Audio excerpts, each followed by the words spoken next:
Have you ever wondered if your life truly matters?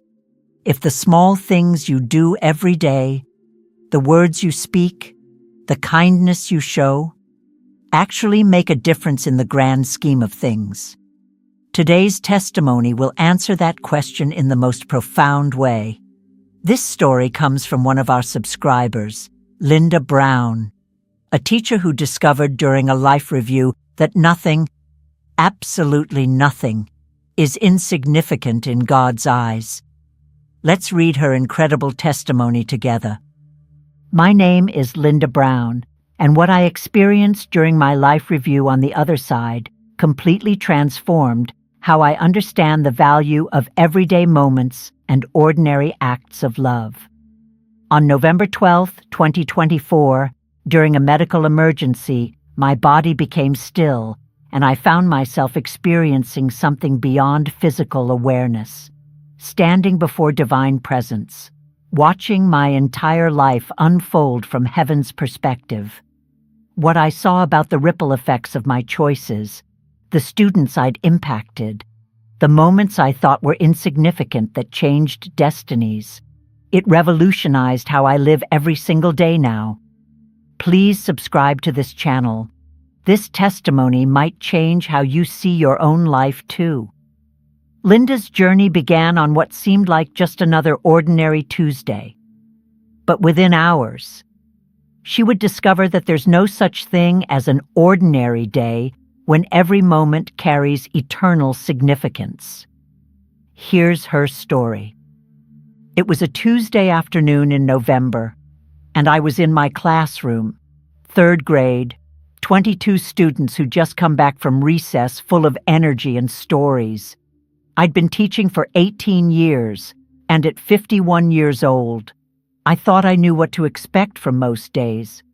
I was helping a student with her math worksheet, leaning over her desk, explaining fractions one more time, when I felt a strange sensation, not pain exactly, but a heaviness spreading through my chest, a tightness that made it hard to breathe. I straightened up, tried to take a deep breath, and felt the room start spinning. My vision blurred at the edges.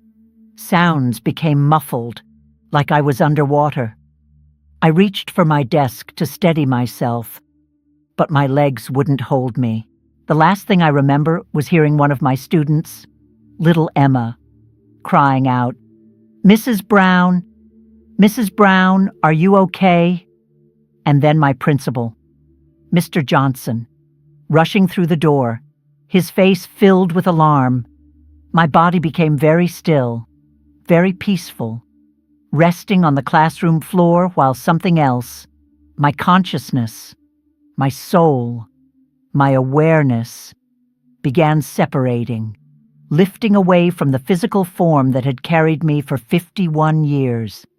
There was no fear, only curiosity, and a profound sense of being drawn toward something, someone who'd been waiting for this moment, who had so much to show me about the life I'd lived, about the impact I'd made, about the eternal significance of moments I'd thought were too small to matter. Understanding who Linda was helps us appreciate the transformation she experienced. She was an ordinary teacher, living an ordinary life, never imagining that her everyday actions were creating eternal ripples, just like many of us. I'd wanted to be a teacher since I was a little girl, playing school with my dolls, making lesson plans with crayons, correcting imaginary homework. It wasn't about prestige or money. Teachers certainly don't get rich. It was about connecting with children, helping them learn, watching them grow. I'd taught 3rd grade at Riverside Elementary for 18 years. Same school, same grade level, watching hundreds of students pass through my classroom, teaching them reading, writing, arithmetic, but also kindness, perseverance, believing in themselves. My life was ordinary by most standards. I was married to David, a contractor, for 23 years. We had 2 teenage daughters, Emily and Sarah, who thought I was embarrassing but loved me anyway. We lived in a modest house, drove sensible cars, took 1 vacation a year to the beach. I wasn't famous, hadn't won any major teaching awards, hadn't written any books or developed revolutionary teaching methods. I was just there, every day, showing up, doing my job, trying to make a difference in small ways. But if I'm honest, I sometimes wondered if I really mattered, if anything I did had lasting impact. I'd see my students move on to 4th grade, to middle school, to high school, and lose touch, never knowing what became of them, never knowing if anything I'd taught them stuck, if any moments we'd shared mattered beyond that school year. I believed teaching was important work, but I struggled with feeling insignificant, like I was just one small person in a big world, doing small things that would be forgotten. I had no idea I was about to discover just how wrong I was. What Linda describes next is remarkably consistent with thousands of other near-death testimonies. The separation is gentle, peaceful, not frightening at all. Let's continue with her experience. The transition happened gradually, like waking from a deep sleep.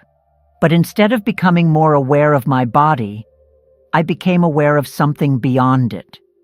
I could feel myself, my consciousness, my essence, lifting away from the physical form lying on the classroom floor. It was the strangest sensation, being fully aware, fully conscious, fully myself, but no longer contained in flesh and bone. I felt lighter than I'd ever felt, unrestricted, free in ways I'd never experienced in physical form. I looked down, and there was my body, surrounded by my students, Mr. Johnson kneeling beside me, another teacher, Mrs. Patterson, ushering the children out of the room, their faces confused, worried, some crying. I wanted to tell them I was okay, that I wasn't in pain, but I couldn't communicate, couldn't make them see or hear me. I watched as paramedics arrived, as they worked on my body, checking vitals, preparing to transport me. And I felt such compassion for that version of me lying there, that physical form that had worked so hard, carried so much, loved so many students over the years. But something else was calling my attention away from the scene below, a light, warm and welcoming, appearing in my awareness, and I knew, somehow I just knew, that's where I needed to go, that someone was waiting there, ready to show me something I desperately needed to see. I didn't resist, didn't fight. I simply let go and allowed myself to move toward the light, toward the presence, toward an encounter that would change everything I thought I knew about my life's value. The transition from earthly reality to heavenly reality happens through what many describe as a passageway. Linda's description is both beautiful and comforting. Pay attention to the peace she experienced. I moved toward the light, not by walking, but by simply willing myself toward it, thinking about it, desiring it, and finding myself drawn closer. It was effortless, natural, like being pulled gently by an invisible current of love. As I got closer, the light became more defined. It wasn't just brightness. It was a gateway, a threshold, an opening between 2 realms, and I could feel the most incredible clarity radiating from the other side, like every question I'd ever had was about to be answered, every confusion resolved, every doubt eliminated. I paused at the entrance, looking back one last time at the physical world I was leaving, my classroom, my students, the life I'd known, and then I looked forward, toward the light, toward answers, toward understanding I'd longed for without even knowing I was longing for it. I stepped through, crossed the threshold, and everything changed. The moment I passed beyond, it was like stepping from fog into crystal clarity, from confusion into perfect understanding, from limitation into unlimited perception. Every sense I'd ever had became amplified, heightened, expanded beyond anything I'd experienced in physical form. And the first thing I noticed, before I even looked around, before I took in my surroundings, was the presence, overwhelming, all-encompassing, loving, a being of pure light and wisdom standing before me. And I knew immediately this was God, or Jesus, or the divine presence, however you want to name it. This was the source of all truth, all love, all existence, and I knew. I was about to see my life as He had seen it all along, that feeling of being in divine presence, of perfect love and complete acceptance, is reported by almost everyone who has these experiences. It's not frightening. It's the fulfillment of every longing we've ever had. I stood before Him, though stood isn't quite right because I had no physical body. I existed. I was present. I was aware, in the presence of overwhelming love. He didn't speak with words at first, but I understood Him, felt His communication directly in my consciousness. Linda. His voice was like music, like warmth, like coming home after a long journey. Welcome. I've been waiting to show you something beautiful. I wanted to fall down, to worship, to apologize for every failure, every shortcoming, but His love was so complete, so accepting, that shame couldn't exist in His presence. Lord, I finally managed to express, I don't know if I lived well enough, if I did enough, if I mattered enough. His response filled me with such emotion. That's exactly what I want to show you. You think significance is measured by fame, by achievement, by worldly success, but I measure differently. Let me show you your life through my eyes, and you'll understand just how much you mattered.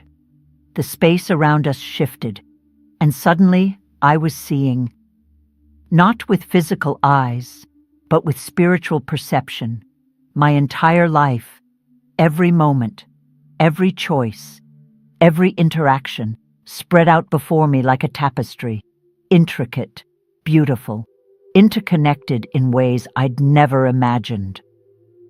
Come, He said, His presence beside me, guiding me. Let me show you the truth about your life, about the ripples you created, about the souls you touched, about the eternal difference you made. And the review began. Many people who have near-death experiences describe a life review where they see their entire life from God's perspective. Linda's experience was both humbling and healing. This is where her story becomes truly profound. The review started, and it wasn't like watching a movie. It was like reliving every moment, but from multiple perspectives simultaneously. I could see what I'd seen, but I could also see what others saw, feel what they felt, understand the impact of my actions in ways I never could have while living them. We'll start here, God said. And suddenly I was back in my first year of teaching, 23 years old, nervous, unsure, standing before a classroom of third graders who seemed to know I had no idea what I was doing. But God didn't focus on my nervousness. He focused on a little boy, Marcus, sitting in the back row, withdrawn, quiet, recently placed in foster care after being removed from an abusive home. Watch, God said. I saw myself, that young version of me, noticing Marcus, really seeing him, making eye contact, smiling specifically at him, and I watched his face, saw hope flicker in his eyes, saw him sit up a little straighter, saw him begin to trust that maybe, just maybe, this was a safe place. I'd forgotten Marcus, hadn't thought about him in years. He was one of hundreds of students, and I'd only had him for that 1 year before his foster family moved. "Do you know what happened to Marcus?" God asked gently. I shook my head, tears forming even though I had no physical body. "Let me show you," God said, and the review continued, revealing a story I never knew, about a life I'd helped save without ever knowing it. What God showed Linda next is something every teacher, every parent, every person who works with children needs to understand. Our smallest acts of kindness can save lives. This part always gives me chills. God showed me Marcus's life unfolding. After leaving my class, he went to 3 more foster homes, each one difficult, each one reinforcing his belief that he was unwanted, unlovable, damaged. By high school, he was struggling, depression, isolation, planning to end his life. But then, one night, he remembered something. He remembered my classroom, remembered feeling safe there, remembered me saying to the class, "Each of you matters. Each of you has gifts this world needs. Each of you is valued." Words I'd spoken routinely, words I'd said without thinking they were particularly profound, words I'd probably repeated 100 times to 100 different classes. But for Marcus, in that moment of despair, those words came back, carried weight, gave him reason to pause, to reconsider, to reach out for help instead of giving up. God showed me Marcus as an adult now, a social worker, helping other foster children, using his own painful experiences to bring healing to kids who'd walked similar paths, married, 2 children of his own, living a life of purpose and meaning. "You saved his life," God said simply, "and you never knew." That moment of genuine care in your classroom, those words you spoke, they planted a seed that grew into hope when he needed it most. And now, through him, dozens of other children are being helped, loved, saved. I wept, overcome by the revelation that something so small, so routine, could have such lasting, eternal impact. "There's more," God said gently, "so much more to show you." This is one of the most powerful truths from Linda's testimony. We never know the full impact of our actions. The ripples extend far beyond what we can see.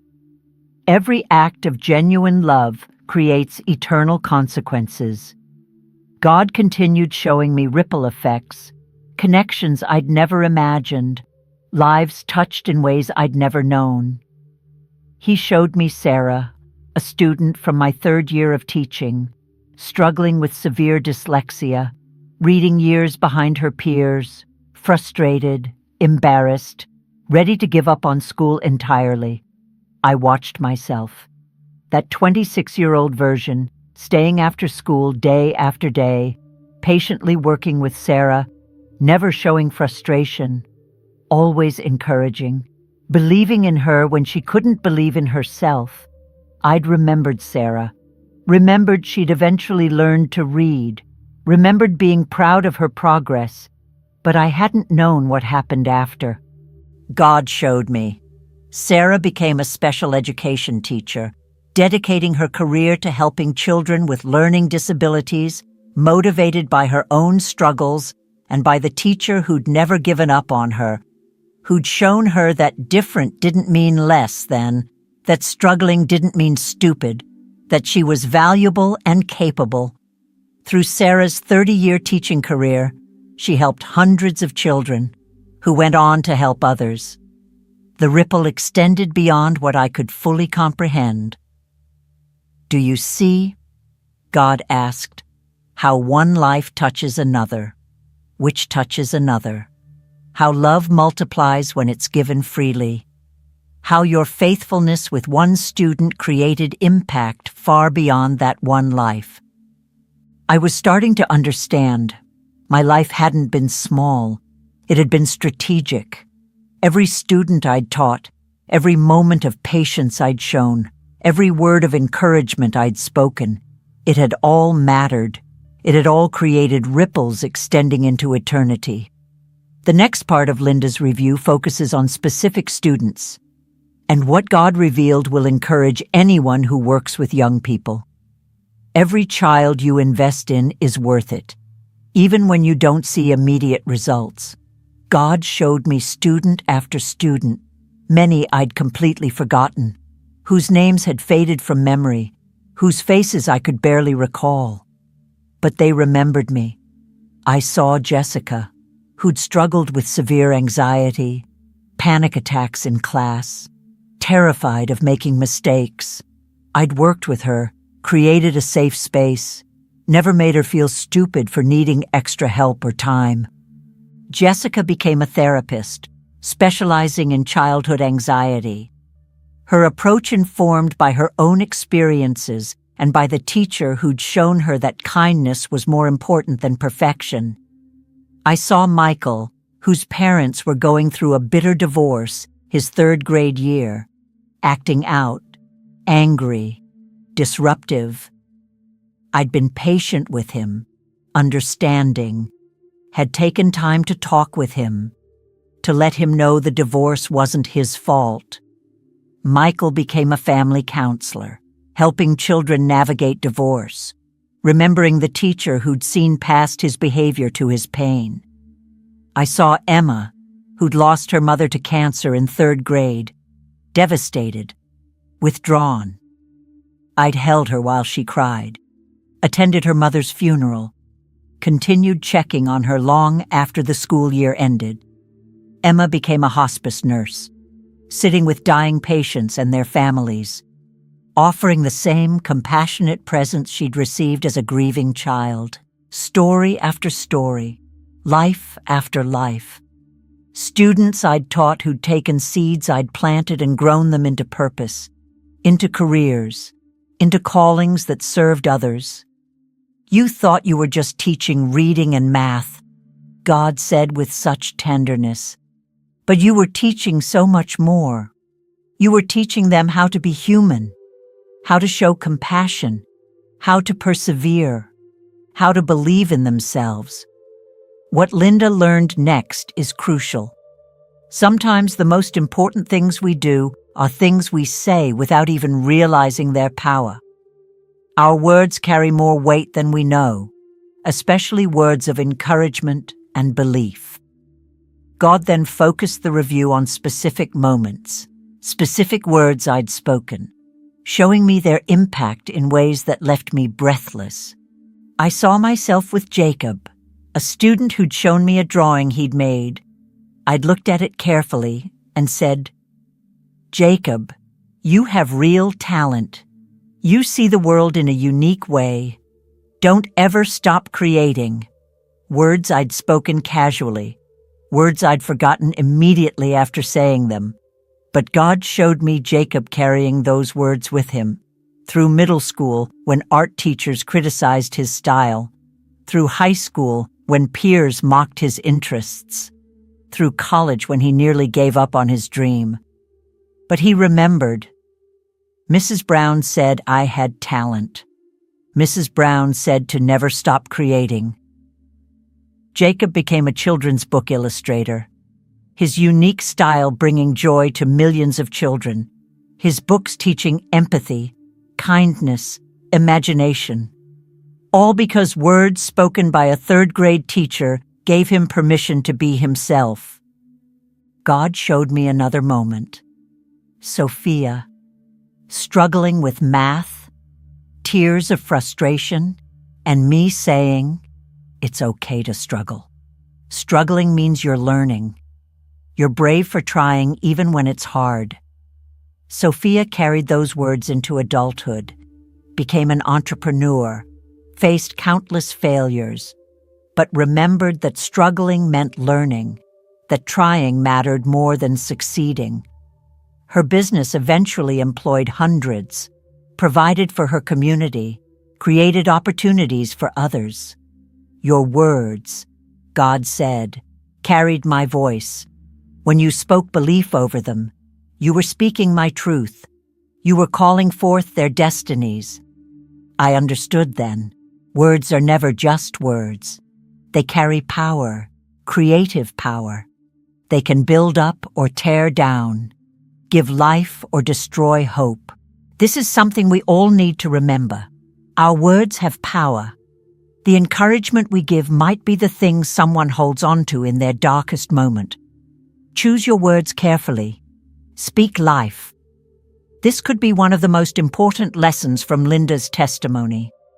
But the review wasn't all beautiful. God also showed me moments I wasn't proud of. Times I'd failed. Opportunities I'd missed. And this part was harder to witness. He showed me Daniel, a student who'd been difficult, disruptive, constantly testing boundaries. I'd been short with him, impatient, sent him to the principal's office more than once. From this perspective, I could see what I'd missed then.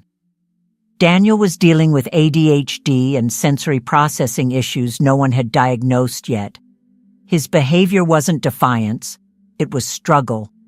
And instead of seeing that, instead of digging deeper, I'd just been frustrated. I failed him, I said to God, feeling deep regret. You did your best with what you knew, God said gently.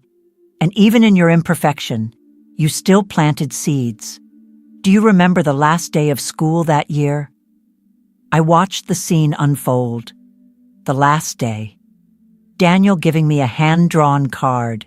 Me, surprised, touched, taking a moment to really see him, to thank him sincerely, to say, "You're going to do great things. I believe in you." God showed me Daniel now, successful, happy, working with children with special needs. And when asked what made him choose that path, he talked about a teacher who, despite their rocky year, still believed in him on the last day of school. You see, God said, even your failures, when followed by grace, by second chances, by genuine care, they still mattered. I can redeem anything when love is present. What powerful grace this reveals. God doesn't expect perfection from us. He works through our failures as well as our successes. As long as we're coming from love, as long as we care, He can use it all. That's comforting for all of us who feel like we've fallen short. As the review continued, I began noticing a pattern. The things I'd thought were most important weren't what God focused on, and the things I'd considered insignificant, those were what He highlighted. I'd spent years worrying about test scores, about meeting curriculum standards, about lesson plans and teaching evaluations. But God barely mentioned those things. Instead, He focused on the moment I'd held a crying child whose parents had just separated, the time I'd bought shoes for a student whose family couldn't afford them, the lunch periods I'd spent just talking with lonely kids who had no one else. He showed me the day I'd noticed bruises on a student and reported them, leading to that child being removed from an abusive home and placed somewhere safe. That day had been stressful for me, filled with difficult phone calls and paperwork. I'd felt guilty for involving authorities. But God showed me that child now, grown, safe, whole, thriving. You saved her life, He said simply. He showed me hundreds of small moments, bandaging scraped knees, tying shoelaces, reading extra stories, staying late to help with homework, attending school plays and sports games, remembering birthdays, noticing new haircuts, celebrating small victories. These, God said, are what mattered, moments of genuine connection, acts of selfless love, times you put their needs above your convenience. This is what builds the kingdom of heaven. Not grand achievements, but consistent, faithful love in ordinary moments. My priorities had been all wrong.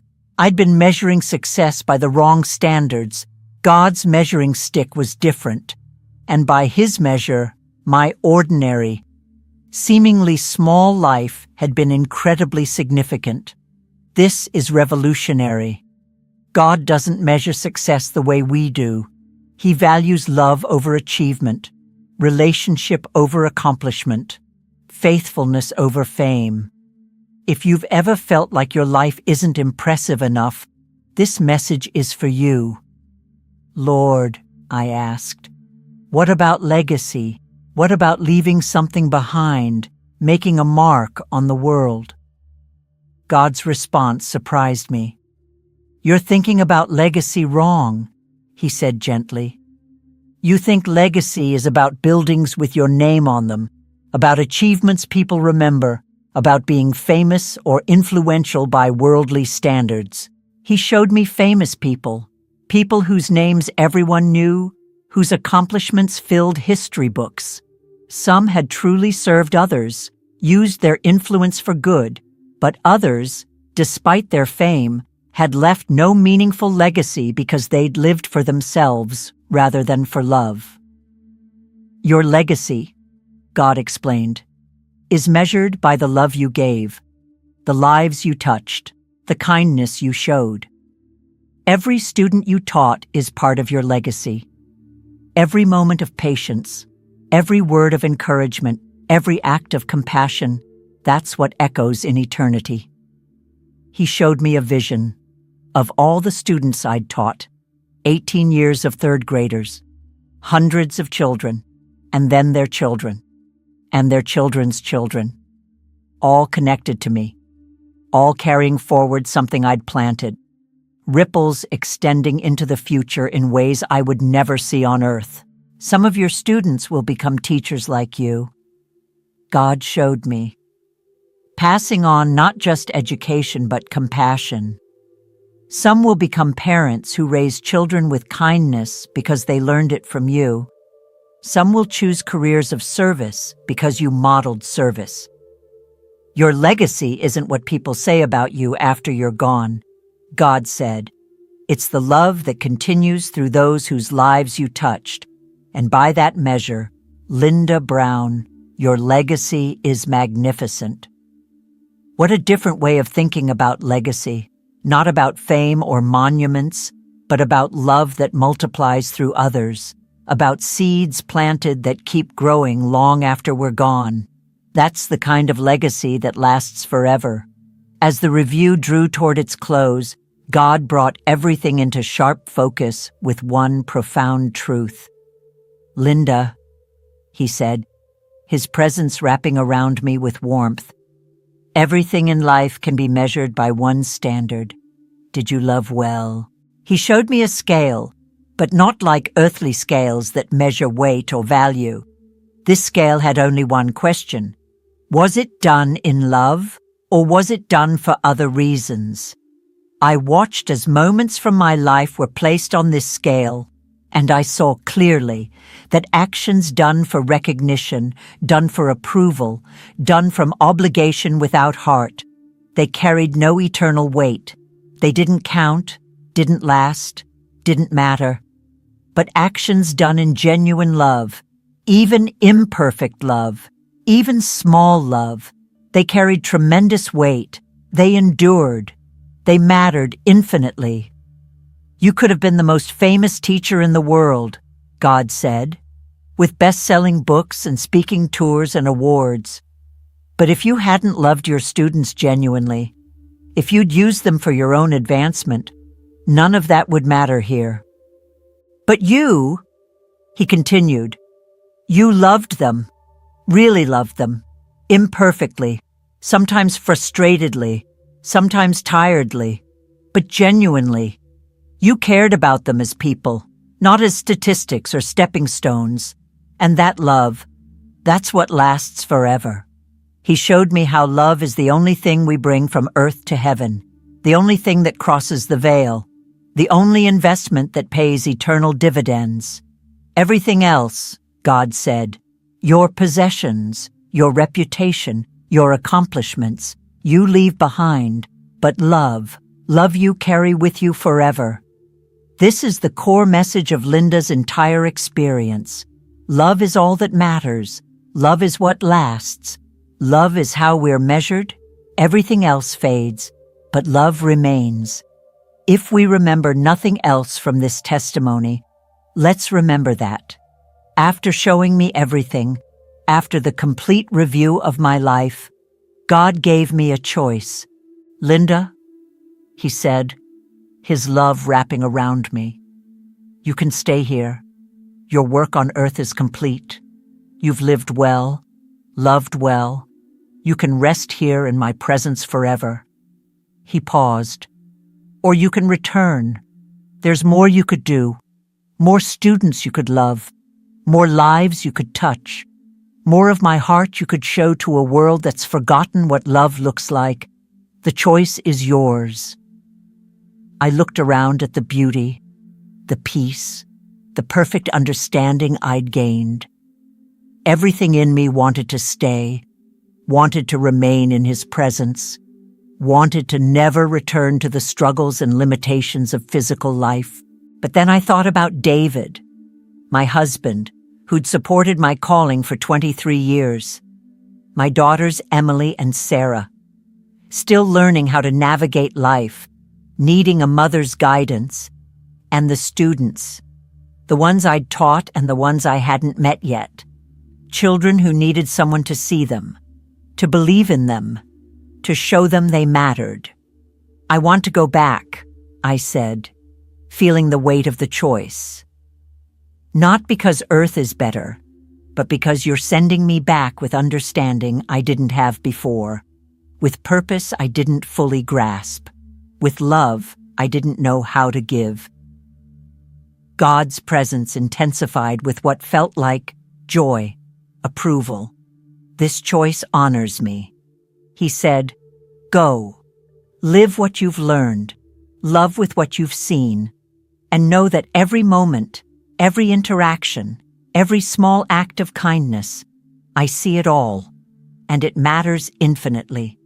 Choosing to return to earth after experiencing heaven, after seeing God face to face, that's sacrifice, that's love. Linda chose to come back not for herself, but for others. Just like Jesus did. That's what real love looks like. I woke up in the hospital 3 days after my experience. Doctors said my heart had stopped for nearly 9 minutes before they revived me. They called it a miracle that I had no brain damage. But I knew the real miracle was what I'd been shown, what I'd learned, what I now carried back with me. Recovery was slow, difficult. My body had been through trauma, but my spirit, my understanding, my perspective, they were completely transformed. I returned to teaching 4 months later, same classroom, same grade level, same school, but I was different. Everything was different. Now when I look at my students, I don't just see third graders. I see eternal souls. I see potential. I see ripples extending into the future. I see lives that will touch other lives that will touch other lives. I pay attention differently now. To the quiet child sitting alone, to the struggling student who needs extra patience, to the small moments that I now know matter infinitely. Every interaction is sacred. Every word spoken carries weight. Every act of kindness creates eternal ripples. I stopped worrying about test scores and evaluations, not because they don't matter, but because I understand what matters more. Did I see them? Really see them? Did I show them love? Did I plant seeds of worth and possibility and hope? My classroom feels different now. Students say they feel safe there, seen there, valued there. Parents tell me their children come home talking about how Mrs. Brown believes in them. I'm still ordinary, still imperfect, still learning. But now I'm living with eternal perspective, knowing that nothing, absolutely nothing done in genuine love is ever wasted. Every moment matters, every kindness counts, every life touches eternity.